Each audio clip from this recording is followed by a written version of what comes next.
Hello and welcome all. Welcome to your favorite podcast series, Tech with Rohan. Today we have a very special guest with us who started his journey from 1995 as a Java engineer, doing a go-to market leader, working for the big companies like LinkedIn, WeWork, from Robin Gertson to Robin Daniels, from an engineer to the JayZ of B2B. I am proudly announcing and welcoming Robin Daniels. Robin, namaste from India. Welcome to our show. Good to see you, Rohan. Thanks for having me, man. Enlighten us. What is Zensai? So we are a company that's focused on delivering human success. And what does that mean? That means that let me take a step back and explain why we're so passionate about what we're doing.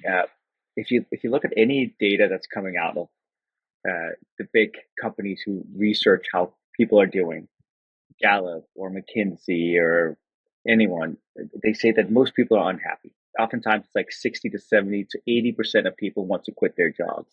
And if you think about it, those people who are so unhappy and want to quit their job, are they showing up every day doing the best work of their life? Are they happy? Is that a network? Is that a net positive for themselves, for their family, for their friends, and so on? And so we want to be the company that really is on the side of people to invest in their growth. We are all, me included, I've had a good career. I am 100% where I am today because many people along the way have invested in me and believed in me and developed me in the right way, giving me the right knowledge and skills to be successful.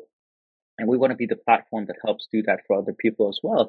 And so what Sensei is all about is about human success, making sure that everybody can become the best version of themselves every single day by learning the right skills, knowledge, by engaging with the right people, because it's all about people in the end, and by having clarity around reaching the goals that you need to reach so you can be successful. And so we have about 2,000 customers around the world. We have about 2 million users, just over 2 million users. And we're very passionate about, really replacing all these legacy systems from Workday or Oracle or SAP that are, functionally okay, but they're just not doing really what their aim is, which is to bring the best out in people every single day. So that's what our aim is. Yeah, that's like a very beautiful thing that you are trying Mm. to do.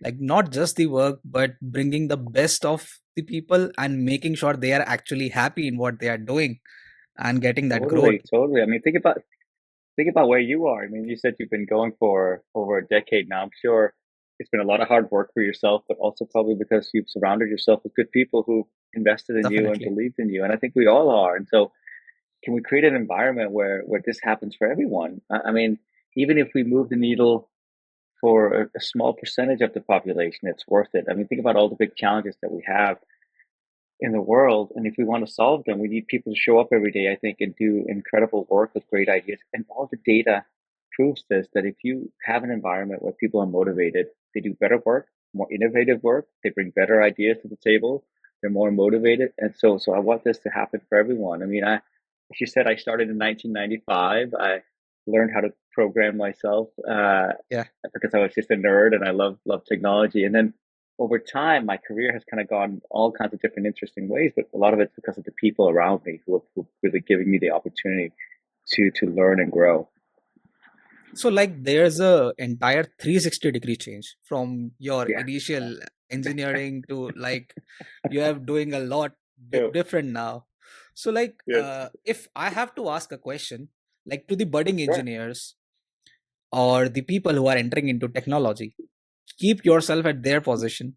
What advice would you like to give them right now if they are doing the initial versions? Yeah, I think, I mean, if you're starting out your career, there are two things that you can control.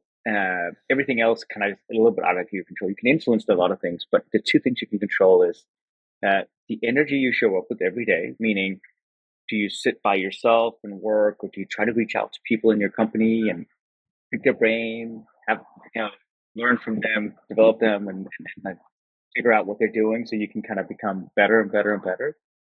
Like, so it requires a little bit of courage, I think, and bravery to do so.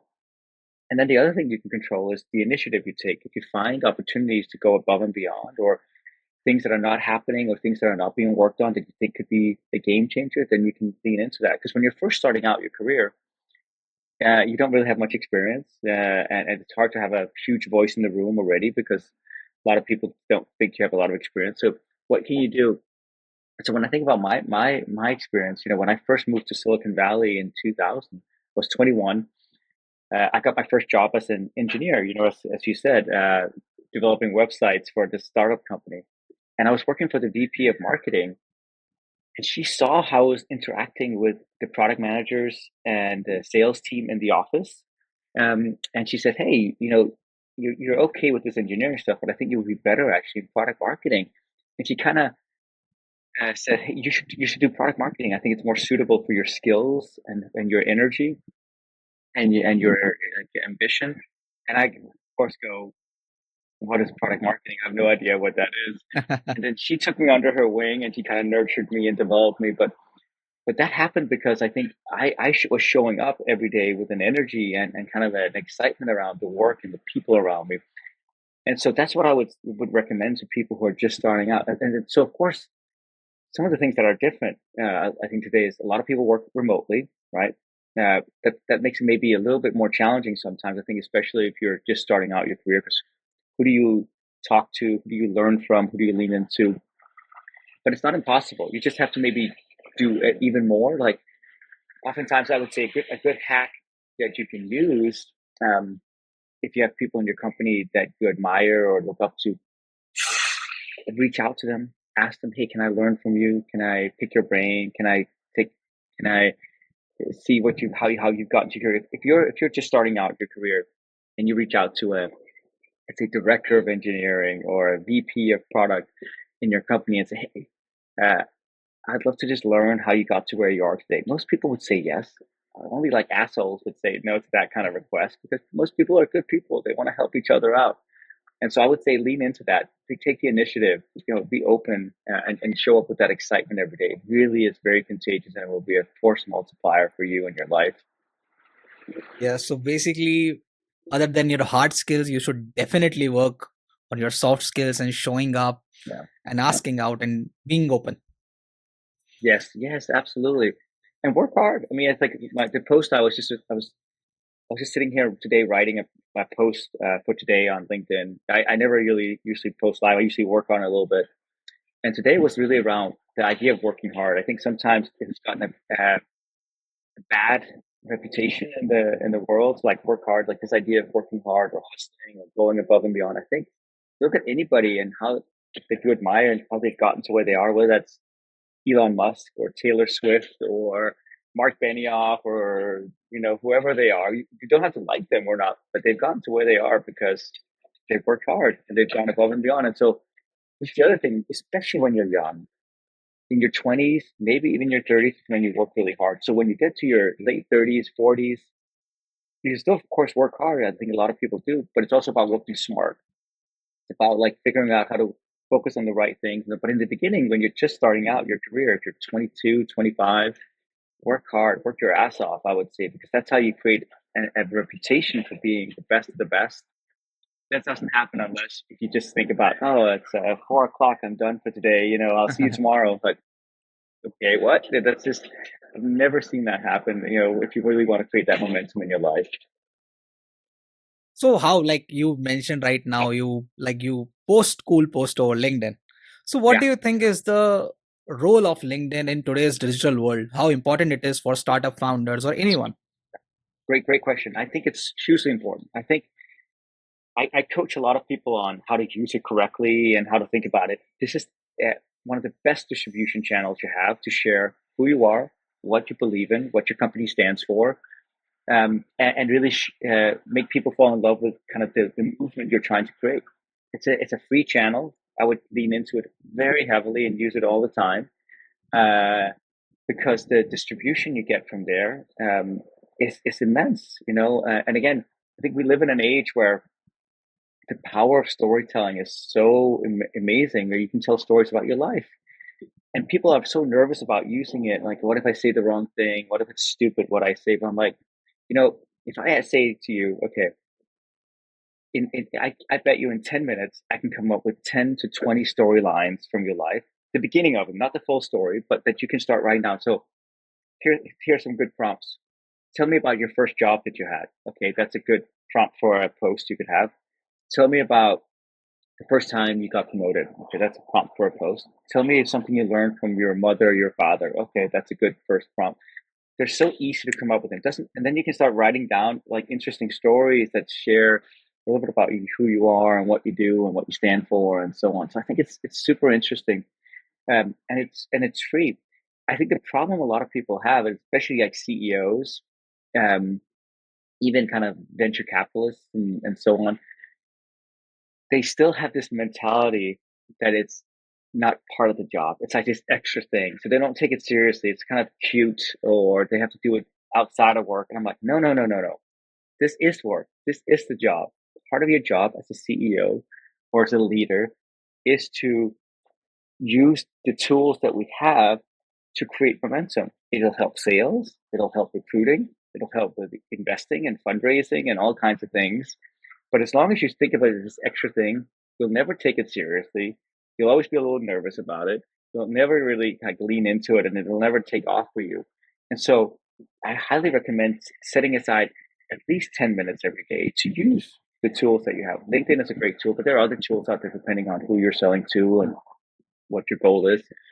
But set aside 10, 15, 20 minutes a day. I probably spend myself between 30 to 60 minutes a day on LinkedIn, both posting, commenting, and then, of course, also like reading what other people are writing and so on, because I think there's a lot of inspiration.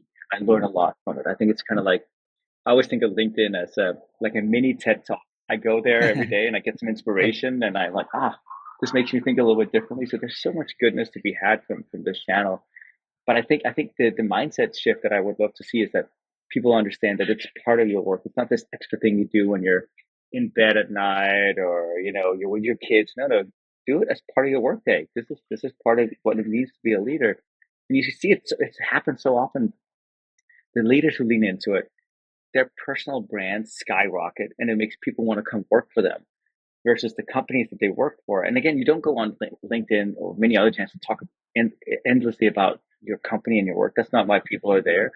Talk about your experiences, your learnings, your insights, how you want to share that with people around you. And that's what makes people really get interested in who you are and what you stand for. So it's an immense channel. It's free. Use it. Take it seriously. And you see examples of this all the time. Nick Mehta from Gainsight is a great example of this. Sarah Franklin from Lattice is a great example. Our CEO Rasmus Holst at Zensai is a great example of doing this really well. But it's hard to do. You have to take it seriously. Right. Even, I saw this interesting article the other day, which Mm, show that most of the good CEOs, the followers that they have on LinkedIn is much more than their actually company pages. And that's how they are leading the yeah, market as well. yeah, absolutely. Completely, completely. I saw this from I think Hannah Larson is one of my favorite people to follow. She's got a great voice, and she posted something about this. Maybe that's the one you're referring to, where I mean, like the order of magnitude. I think it's like 100x more is what Right. you see from the personal followers page and the company. So it's just like so important to take it seriously. I mean, the amount of people you can recruit. I mean, I don't have a huge following, but I have a decent following. I think and when I reach out to people, I'm very fortunate. They look at my profile, usually the first thing, Right. if it's people I don't know, and they see who I am and what I've done and who I'm connected to.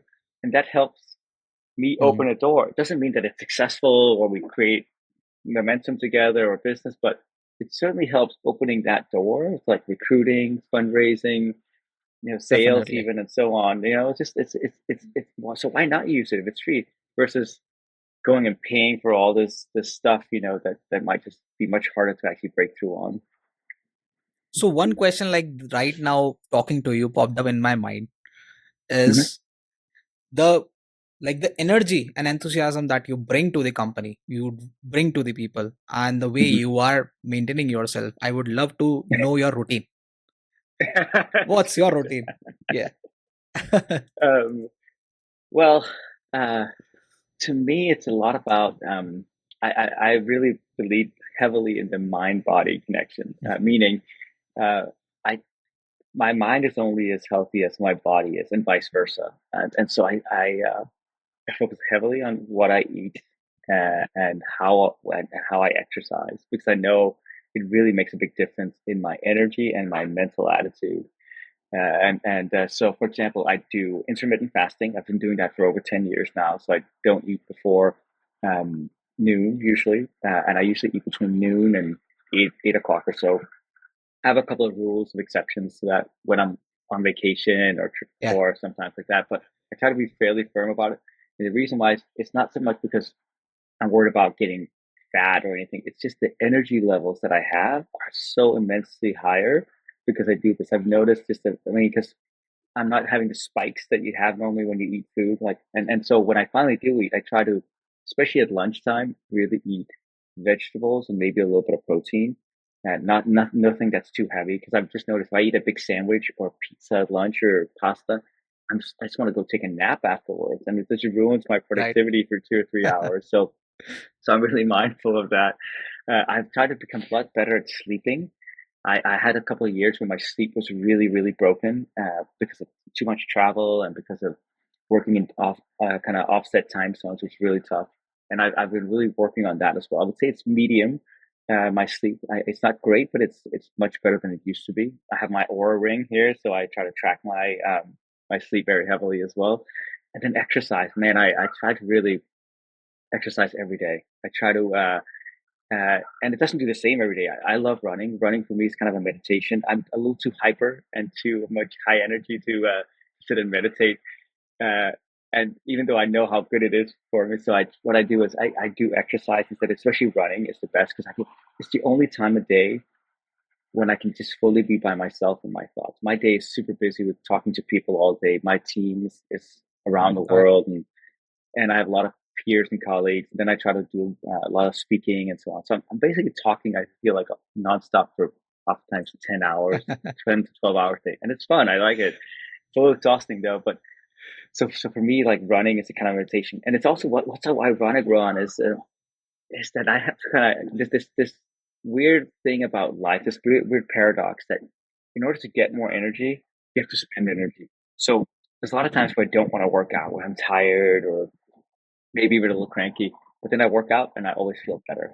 So I have to go use, energy for 30 to 60 minutes. And then afterwards I feel great, and I have more energy afterwards, which is, I think, very, very, very paradoxical. So then I also try to read a lot, I'm a big believer in like teaching myself and learning myself kind of things that make me happier. I won't lie. I think like sometimes I also read too much news, not every day, but that can also kind of be pretty heavy sometimes. So I try to limit that, but I also don't want to be ignorant about what's happening in the world, which is kind of an interesting dilemma as well. But for me, my routine, the way I maintain my energy now, I'm in my 40s now, is I'm very mindful of the way I show up to people on a meeting like this or like a podcast, or whether tomorrow today I'm going to London because tomorrow I'm speaking at an event in front of 1,000 people. And my superpower in many ways, of course, is like hopefully what I say is interesting, but also the way I come across. People oftentimes remember the energy they felt from you, and the way you make them feel more so than the words. And so I go into a one-on-one, even if I have a one-on-one with a team member, thinking, okay, I want to make sure that they feel inspired and motivated and get the clarity they need after this meeting. But the same, if I go in front of 1,000 people, I want the same feeling, really. So eating, working out, I take it seriously. Also, I won't lie. As I've gotten older, uh, I can't eat the same things that I could when I was in my teenage years. I have a son who's 18 and he can just kind of eat whatever he wants, and I'm like, it doesn't work that way for me anymore. So I'm very, very mindful of it. It's a great. But what about you? Do you have any secret tips or tricks? So yeah, I personally like to run. I definitely meditate every day. Like I wake up around 4:30 to 5, and I try to meditate because that's something that gives me energy throughout the day and keep my sanity always, no matter the situation. I So that's love it. that. I love So now talking about it. you're the JayZ of B2B. What's your strategy? Suppose I gave you a situation. There is a new startup who wants to enter into a new market, and that's B2B. what are Mm. your like stages or checks? What would you do to enter into a new market? Yeah, I mean, it's hard when you're starting. I've been in small companies, medium companies, and large companies. I've been in companies where we were in stealth mode, nobody knew we existed, and then we had to kind of go and launch to the world. And of course, then the next question depends on, do you have any budget or do you not have budget? If you have some budget, there's some certain things I would probably lean into. And if you don't have budget, then I think it's a lot about story. And basically, if you take a step back, there are basically three ways you can get customers. You can get you can get people to you can pay for people's attention if you have budget to do so. Use Google, Facebook, LinkedIn, other ways as well to kind of get their attention, maybe YouTube or podcasts and so on. Uh, and it works okay, but it can be very expensive. But the beauty of paying for people is that it works fast and it's very data driven, right? So, for example, if I'm a CEO and I tell my team by the end of next week we need to have 100 leads come in, the only way you can pretty much be guaranteed to get that is by paying for it, right? There's really no other way I can't think of. Um, the second way you can get customers is by putting out stories that are so interesting that people raise their hand themselves and go, "Ha, it's interesting. I want to come learn more. I want to go to the website and learn what this is about." It's great. It doesn't have to cost a lot of money. It could even be free, right? It's about putting out stories maybe on LinkedIn, maybe on Instagram, maybe on TikTok, maybe it's on blog posts, maybe it's all kinds of interesting things you can do. Again, it doesn't have to be cost a lot of money. It can be actually free. And it's one of the best ways. The quality you get for people who come in much higher than if you pay for it. However, it takes a little bit longer. Actually, it takes a lot longer to be honest, and it's not as data driven, right? So this is why we're coming back to our conversation about personal brands. You start putting out stories, and you get known for being the best of something that stands for something. People will eventually want to come and learn about your company and who you are, but it doesn't work overnight. It's not the same as saying if by Right. the end of next week we want 100 leads. It'll take probably honestly months, if not quarters, maybe even years to do so. So it's a little bit longer. Um, and again, but it's free. So I'm a big believer in this. That I often recommend startups like, lean heavily into this. But again, coming back to our conversation, you got to take it seriously. Don't just think about this extra, it's just extra thing. You got to lean into it and consistently show up. And it takes time. The third way you can get customers is by doing what I would think of as community-based marketing, community-based go-to-market. Where basically, you're showing up for your community in person and evangelizing to the people that you care about. In my experience from Salesforce, from Box, from LinkedIn, from WeWork, the best customers we always got were from these community-based events. It could be you showing up to an event and talking to somebody for 10 minutes. It could be doing a small lunch, or a dinner or something, sometimes for 5 people, for 10 people or something. But these are people who end up falling in love with who you are and what you do because they really understand what you're all about. They haven't just read about and saw a 10 word Google ad. They actually listened to you, heard what you have to say. They believe in what you have to say. They become your customer references. They become super loyal. The problem with this one is it's not scalable because you have to go around physically oftentimes, right? To nurture this. And it doesn't work fast. It also takes a decent amount of time to get to activate this.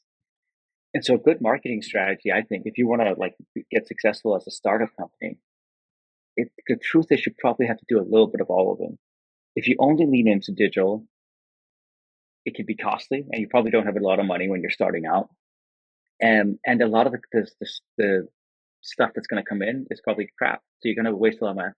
I advise quite a few companies and a lot of them end up wasting way too much money. Even if they have a budget of, let's say, $500 a month to go, they go spend it and they're like, we didn't see anything from it, right? So, or we were spending $5,000 a month. And I was like, oh, didn't get much from it. So it's very hard. And the game of digital is very much a game of optimization. You're constantly tweaking and optimizing.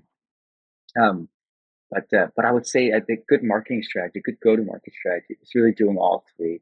So get started today on organic marketing, storytelling, because it takes a while, but it's one of the best.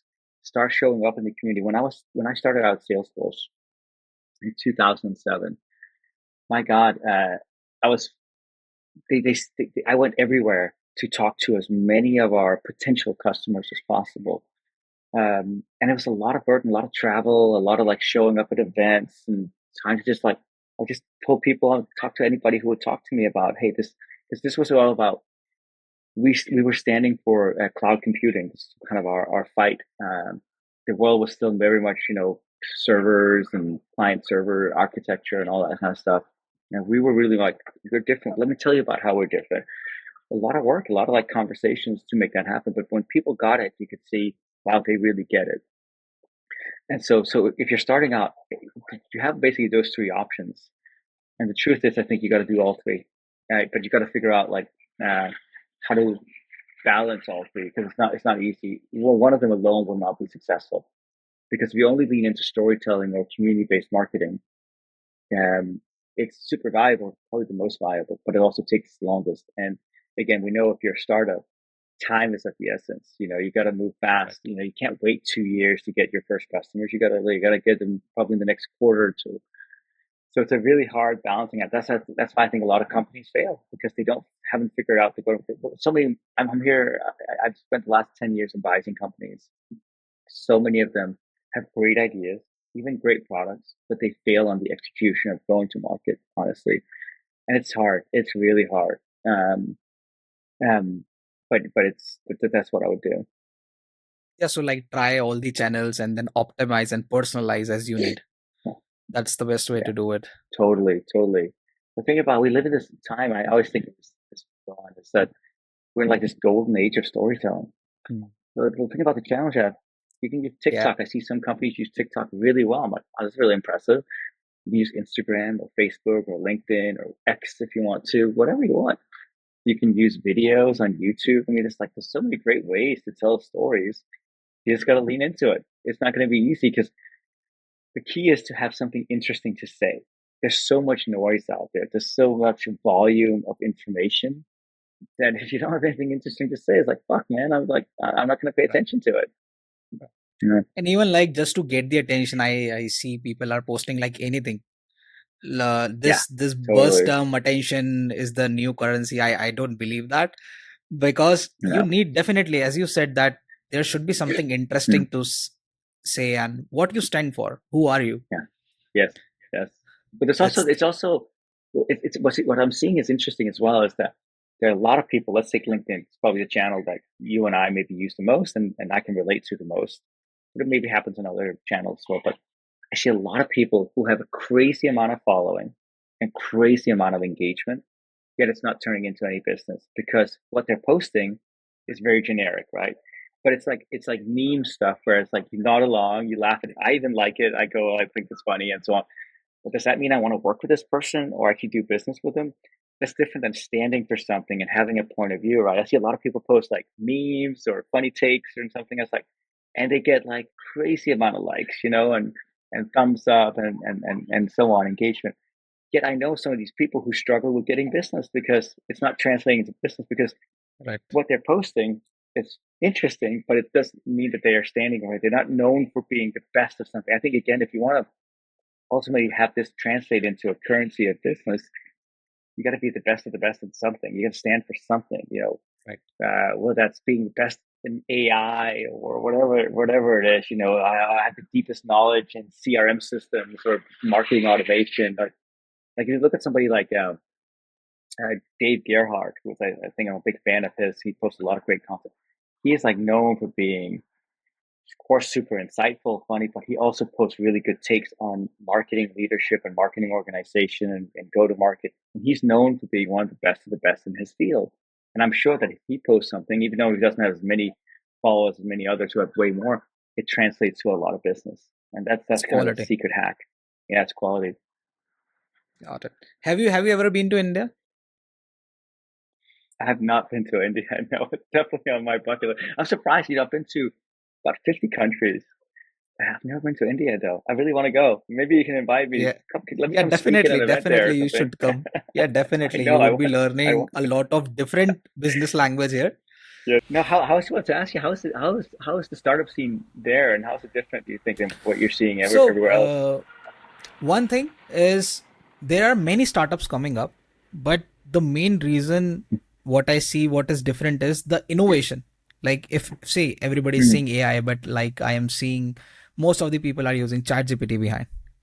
That's not mm, a real thing, but there are many tools coming up, but there are some startups mm, that are solving real good problems, like for the banks, mm, for like the SMBs, the small and medium businesses are, most of the startups are working for them and generating good revenues. mm, Like solving a practical mm. problem is something that you should do rather than tool, at least in India. That's what I feel. Yeah, yeah. What are the big like hot unicorns coming out of India now? So I think you already know Zoho and Mm, everything. Like they are already the unicorns, and there is now mm, the Apna.com, which I recently met in the state of Gujarat. I think they are mm, doing really well, and they would come out as a mm. good investment for the future. Very cool. Very cool. So do you ever thought of expanding Zensai to India? For sure, for sure. I think it would make a lot of sense actually. In my previous companies, again, we're a little bit smaller. Uh, we're about just over 200 people, um, growing at about 50% year over year. Because there's a lot of demand for what we do. But absolutely, I mean, India is a huge market. In all the previous companies I've worked at, Salesforce, LinkedIn, even WeWork, we had a big presence in India. So I'm a big believer. I mean, the market's huge. It's not an easy market, I think, in my experience, to always penetrate because you really can't just do it from abroad. I think you have to have a local presence in many ways to understand the nuances of the market. As far as I know, I could be wrong, but I think having a local presence and local people who understand the market and how to get into it, I think is a huge help. I think that's true in a lot of places, but I think in India because it's like you've got kind of it's such a big market. You've got your own economy, your own companies, and if you want to be able to compete, I think you have to kind of have people on the ground who understand how to do that really well. Um, but yeah, I mean, who doesn't want to break through in India? It's such a, I mean, it's one of the biggest markets in the world. Yeah, there is one thing about India. If like India accepts any product, it does it with the full open heart. Mhm. So if people are connected with the It's product is good, yeah, then they welcome with Mhm. all their hands open. Yeah, it's true. This is also my experience as well. But it's not an easy one to break into, to be Yes. honest. Kind of like Yes. I have a similar experience with Japan, right? You know, Japan is a great market, but it's not an easy market to break into. They also have their own products, their own kind of way of doing things, and it's a little hard. But once you break through and they accept it, I remember it took us a while, Salesforce, to break through, but once we broke through, I think we really were accepted with open arms as well there. So there's a couple of markets where they're different, but they're huge. Versus like, yeah, if you look at England versus Australia, even though they're different sides of the world and very similar markets in many ways, right? So, but then there's some markets where they're just like it's a very different. I think Latin America is very interesting as well. It's a huge market, not always easy either to get to break through. We I think we were fairly successful at WeWork in breaking through, but there's also then uh, sometimes the product mix has to change a little bit, the pricing model has to change, the messaging has to change. A lot of things usually that doesn't just translate one for one. And if you try Definitely. to do that, you can waste a lot of money and I think a lot of time trying to do so. So you have to be very mindful of it. But yeah, to your point, yes, I would love to, I'd love to be in India. So how you have been changing locations for a while now. So how important it is for a leader or a Mhm. startup founder to like change locations and see things out? How important it is? I don't know if you need to change locations. I mean, I've personally lived in a couple of different countries. I think it's just important that you spend time in different locations so you get the perspective. You know, I probably spent a good four, maybe 30% of my time on the road, maybe sometimes a little bit more, sometimes a little bit less, but about 30% of my time on the road, trying to meet with customers, meet with investors, try to understand the local nuances. Like I was in Japan a few months ago. It's great. Again, I one of my favorite countries, but very different, than what I'm used to in my day to day, where it's a little bit more the same. I love going to Southern Europe as well because that's also very different than Northern Europe where I am right now. But I think it's important if I mean, again, if you want to be a global company and a global brand, you have to understand. the mental models, the way to do business, how people think about things, and so on. And there's just like it only comes. I mean, it's hard to read about this in a book. I think you can a little bit. I helped contribute to a book called Global Class that was all about how do you scale your company globally. It came out 2 years ago. And I'm proud to be a part of it with like the CEO of Zoom and other companies as well. But it's where they basically interview people who have gone global. It's not an easy thing. There's a lot of different things you have to take into account, but absolutely you've got to spend time on the road if you can, right? Or at least try to understand people and learn from people and so on. Just have been reading about this, have conversations. So, but even if you can't travel, I mean, maybe it's too expensive or you don't have time. So connect with people over Zoom or Google or whatever, and you can have conversations with them. Like you're in India, I'm in Copenhagen right now. We're having a good conversation, Yeah. right? So there's still a lot Right. we can learn just by doing this for free. So there is one question, like for the audience that are watching us. So if somebody wants to work for Zensai, how should they stand out? Yeah, that's a good question.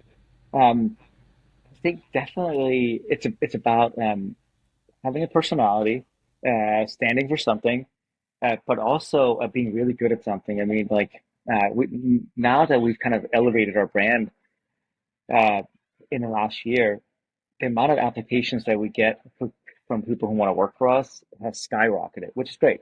But it also sometimes makes it harder to really like figure out Right. who are the best of the best. So standing out, because the first thing I'll tell you honestly, the first thing I do when I get an application or somebody on LinkedIn who reaches out to me, I go look at their LinkedIn profile. And maybe it sounds harsh, but it's the truth of it. So I don't want to lie about it. I make a pretty quick judgment about people based on their profile. Um, Right. and like, do they look interesting? Do they have something to offer? Is this something about somebody who I think could add a value to our company or to the projects I'm working on? I make a pretty quick judgment, and it's not always right because I'm sure I get it wrong probably quite a bit, but it's the truth. I go to look at people's profile the first thing, and so if it's not, if sometimes it sounds weird. I used to work at LinkedIn, so I have the data to back this up, but it's weird when I go to a profile and there's no picture. I'm like, okay, that's just odd to me.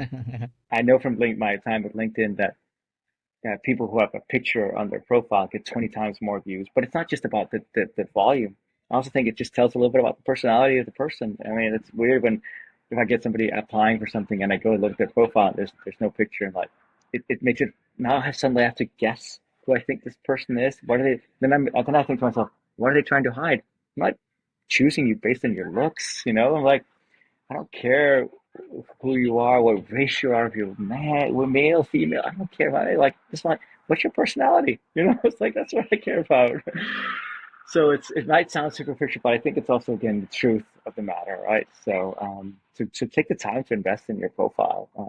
But I think standing out, being known for something, having energy, being positive, all those things matter. Yeah, that like if that's the case, a person would thrive. I don't think not only in job but his personal life too, in all the areas I of mean, the dude, life. think about why I'm here with you because you reached out to me. I looked at your Mm. profile and I'm like, huh, he seems like a cool dude. I like to chat with him. Like I love to like share your energy. You have good Thank you, energy. You thank have a good profile. I'm like, I'd love to spend time with you. Like, what's the worst that's gonna happen, right? you. Right, right. So like I have so many questions, but I don't think it would be done in one podcast. I'll have to take a stand somehow. So the final piece of advice you would like to give to the entrepreneurs out there, please. Yeah, it's really about the main thing, honestly, that will set you apart in so many ways. And it's whether or not you're starting out, but also whether or not you're a little bit more experienced an entrepreneur. It's about having courage, and it's about being brave enough to make a decision to do something. Uh, my CEO said to me the other day, one of the things I really admire about you, Robin, is that you make decisions with a lot of confidence and courage even sometimes when he knows I don't have all the information. And a lot of being an entrepreneur is you don't have all the information, you don't have perfect knowledge, you don't have perfect data, but you have to make decisions. And that requires a lot of courage. The worst thing you can do is not make decisions. Sometimes those seem very small and trivial, like why am I making a decision about this? Sometimes they're really big. But the secret is to make decisions and make them, I think, fairly quickly. Not always, but fairly quickly so you can create momentum and movement. Being an entrepreneur is all about movement and momentum, and that requires a lot of decision making all the time. So have courage. So yeah, I'll let you go. I you can't talk all the way, all the All length good. on one podcast. It was beautiful talking to you, learning about you, learning You about your too. routine and the way your mindset. Thank you so much. Namaste. Thank you, Rohan. Have a great day. All right. Take care. Thank you. Same Bye. to you. Bye.